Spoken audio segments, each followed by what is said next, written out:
मुद्दा बड़े जोर शोर से उठाया जा रहा है और ये आदिवासी क्षेत्रों में आपके और मेरे बीच तक आया।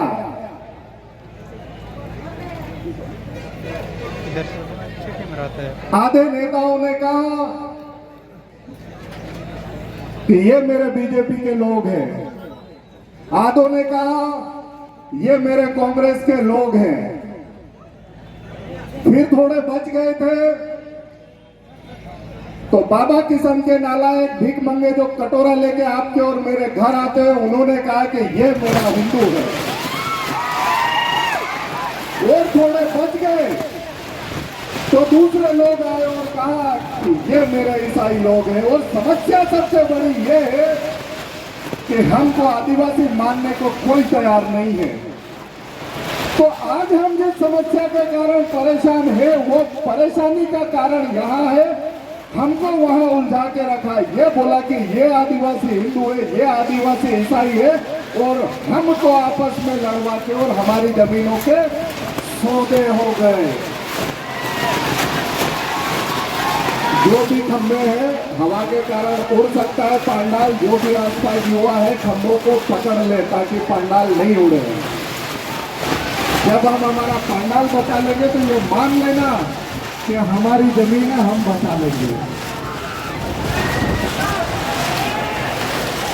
राजनीति का हर पहलू हमारे बीच में आया।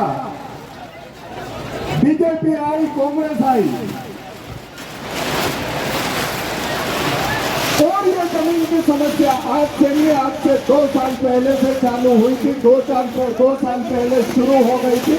लेकिन इस प्रदेश की विधानसभा में ना बीजेपी ने कुछ कहा, ना कांग्रेस ने कुछ कहा, क्योंकि हमारे यहाँ का विधायक, एक विधायक हमारे भाई कांग्रेस से है, दूसरी हमारी बहन बीजेपी से है। लेकिन उसके बाद भी इन दोनों विधायकों ने प्रदेश की विधानसभा में एक सवाल नहीं पूछा कि सरकार जवाब दे कि मेरे आदिवासी की जमीन 5 लाख रुपये में किसी गैर आदिवासी को क्यों दी जा रही है। चुनाव आ रहा है, आज आप विरोध करोगे, आज आप विरोध के लिए यहाँ आए हो अपने जम के कि बताओ जब मेरी जमीन जा रही थी तब तुम कहाँ थे। क्या करेंगे वो विधायक? ये आपके पैर पकड़ेंगे, आप कहोगे कि कपड़े निकाल के खड़े हो जाइए, हाथ में पैर की खींची लेके खड़े हो जाएंगे। एक सवाल के साथ तुम्हारे पैर में पहना हुआ जूता आपका और शेर इन विधायकों का होना चाहिए। आदिवासी का काम खाली वोट देना है क्या? आदिवासी खाली वोट नहीं देता, आदिवासी सवाल भी पूछता है और जवाब अगर ईमानदारी से नहीं मिला तो सर में जूते भी मारता है। आज आपको लग रहा होगा कि क्या फर्क पड़ता है, खाली थोड़ी सी जमीन की बात है, लेकिन फर्क पड़ता है। फर्क कितना पड़ता है इस बात को समझना मैं झाबुआ जिले में निकले सुपर लेन हाईवे की बात बताता हूं। 4 साल पहले हमने सुपर हाईवे के खिलाफ आंदोलन करना शुरू किया। हमने कलेक्टर, एसडीएम, तहसीलदार को ज्ञापन दिया, लिखित में दिया, ग्राम सभा से दिया।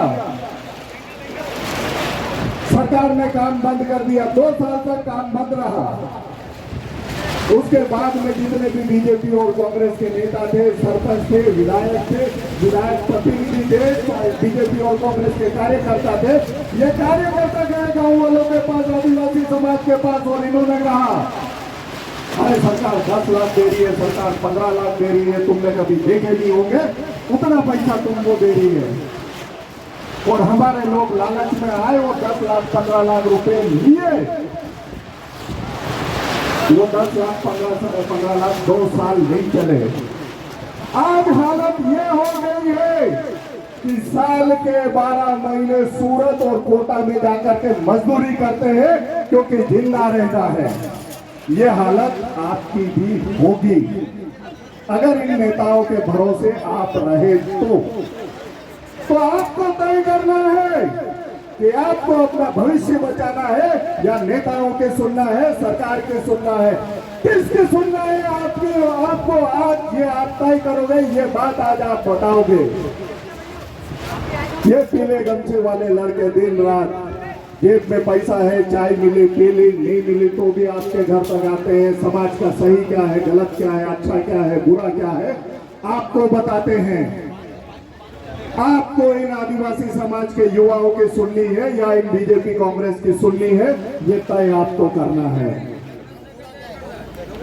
मेरे प्यारे आदिवासी समाज, हम आदिवासियों का अस्तित्व, हमारा भविष्य हमारी जमीन के ऊपर टिका है। के पुत्र है, इस जंगल और इस जमीन ने हमारे बाप दादाओं को हजारों साल पाला, चाहे वो लंगोटी में रहे लेकिन कभी भूख से नहीं मरे। आज हमारी जमीन नहीं जा रही, हमारा अस्तित्व जा रहा है। जिस जमीन को ये खोदेंगे उस जमीन में हमारे बुजुर्गों की लाशें दफन है, उस जमीन में हमारे बाबा देव के गातले गड़े हैं, हमारे खतरीजों के स्थान बने हुए हैं। ये इनको कोई फर्क नहीं पड़ता, ये सब उखाड़ के नेस्तो नाबूद कर देंगे, बर्बाद कर देंगे, आपका भविष्य, आपका वर्तमान खत्म कर देंगे। ये बात आपको समझनी है। प्यारे भाइयों और बहनों, कानून के नाम पे सरकार इतनी पागल है कि एक पंचायत में पंचायत की तीन संस्थाएं बना करके और बिठा दी है। पहली रूढ़िगत ग्राम सभा, दूसरी पैसा एक्ट की ग्राम सभा, तीसरी सरपंच की ग्राम सभा, और सरकार सुनती इन तीनों की नहीं है। इस बात को समझना, और सरकार इन तीनों की नहीं समझ रही, इसका मतलब सरकार हमको किसी को डर लगता है तो अभी हाथ खड़े करो। तो सरकार की छाती पे पैर रख के पूछो, बता तेरी जमीन का हक तेरे को किसने दिया? अरे आदिवासी डरते किसी के पास से नहीं। या एक लंगोटी आधे कपड़े में आदमी का फोटो लगाए, नाम क्या है इसका? बिरसा मुंडा ब्रिटिश हुकूमत जिसके साम्राज्य में कभी सूर्यास्त नहीं होता था, उसकी छाती पे पैर रखा और ब्रिटिश हुकूमत को झुकाया इस देश की धरती पे। यह है इस लंगोटी वाले आदमी की ताकत, यह है हमारा पूर्वज, यह है हमारा अतीत। हम इनकी औलादे हैं, हम डरते हैं क्या किसी से? पुलिस आए तो पूछना, मैं मेरा सिर देने को तैयार हूं, क्या तू तेरा सिर देने को तैयार है? तो मेरे सामने तेरा आदिवासी खून है, हम डरते किसी के बाप से नहीं। अरे ये 2 कौड़ी की सरकार है जिसको हम बटन दबा के बनाते हैं, ये डराएगी हमको?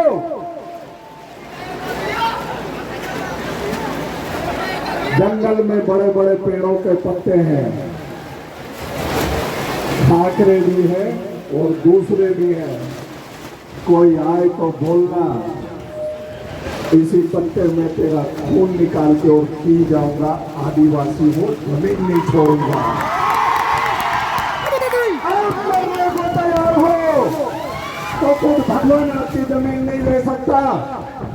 भगवान को देखने के लिए मंदिर चाहिए होता है, तुमने के लिए मेरे खेत में जगह नहीं दूंगा तो वो भगवान तुम्हारे घर खेत में बेच सकता है क्या?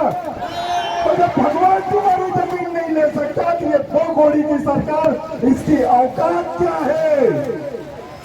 लेकिन ताकत आदिवासी में है। अरे उड़ जाने दो पंडाल, बिना पंडाल के भी हम बात करेंगे। आदिवासी हैं हम, रोज जंगलों में घूमते हैं, कोई छतरी लेके घूमते हैं क्या? तो बाबा देव को बोलते हैं क्या कि पानी मत गिराओ, मैं भीग जाऊंगा? बोला क्या? तो इससे क्या डरना?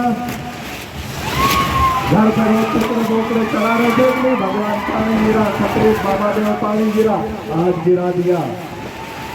आज हमारी परीक्षा है, उस जमीन पे सरकार भी ले रही है और बाबा देव भी ले रहा है, और जीतना हमको है। मेरे प्यारे आदिवासी समाज, बहुत सारे साथी रतलाम इंदौर से चल